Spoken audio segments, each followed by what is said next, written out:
Hi, I've just taken a pause from recording my video in the garden because I wanted to share this really important message with you about safely restarting scouting in Gloucestershire. So on Monday the 6th of July, the Scout Association, following consultation with the National Youth Agency, changed the state of readiness for scouting in England from red to amber. This is fantastic because it now means as a county and as districts, groups and sections, we're now able to start planning and preparing to meet together in groups of up to a maximum of 15 people. This includes adults and young people. These meetings must be outdoors and social distancing measures must be in place. Some really important considerations to think about when we're doing this.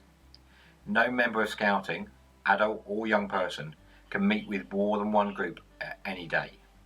So you're not allowed to be a leader for a group of beavers at 6 o'clock and then help out with the cubs at 7 o'clock on the same day. You must have meetings on separate days if you are having to attend both meetings. Everyone who meets face to face cannot meet another group on the same day. It's really important we get that.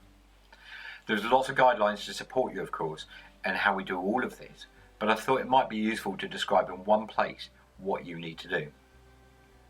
So, the first thing that as section leadership teams you should do is discuss amongst the whole team whether or not you even want to meet again face to face at this point. You don't have to. There's no rush and there's no urgency to get back to doing face to face scouting. You can continue to do remote scouting if you want to, and it's the best thing for your leadership team and yourselves. You must remember that there are still adults that are going to need to be shielding still. There are still some that do not want to put themselves at risk. We should not be rushing anybody into meeting face to face unnecessarily.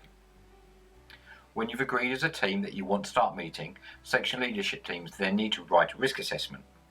They do need to be written down, and there's a great template on this website to help get you started that covers many of the really key points.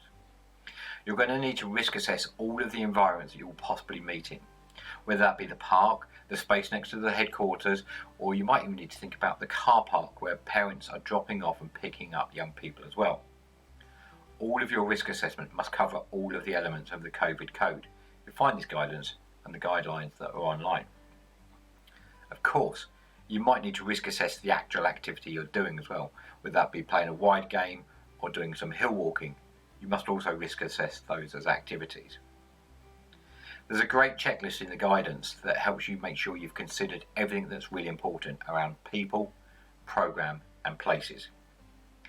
When you've written your risk assessments in full, you then share them with your group scout leader, if you're a Beaver Scout leadership team, a Cub Scout leadership team or a Scout leadership team, or you share them with your desk if you're an Explorer Scout leadership team.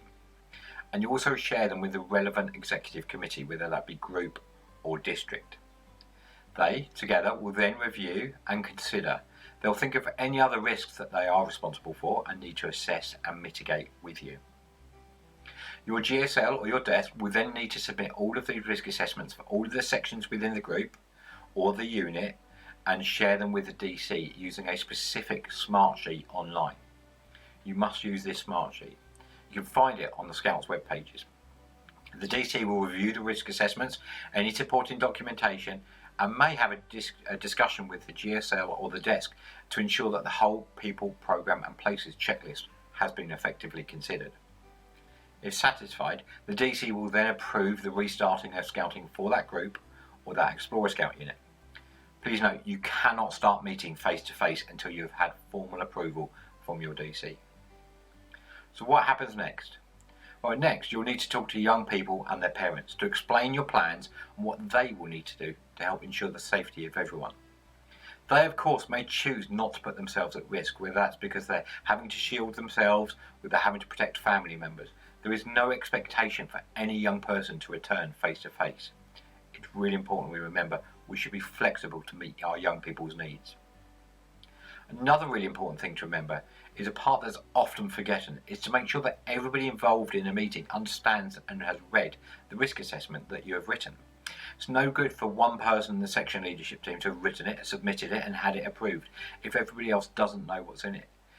It is your job as a team to make sure that everybody understands the risks and what you're doing to ensure the safety of everybody involved. As you get closer to meeting face to face, you might think of more risks or things may have to change. Please update your risk assessments and share them with your DC, even if they've already been approved. I really recommend that everybody takes a look at the guidance that's on the Scouts website. There's far more to know, but I really hope that this short video will give you a great overview of what's needed overall. And that's it. Once that's done, you can get back to delivering brilliant and inspiring programs for our young people. You may choose to supplement this with additional online activity, and as ever, there is a huge range of activities and program ideas available on the Great Indoors website. Good luck, and thank you for doing this.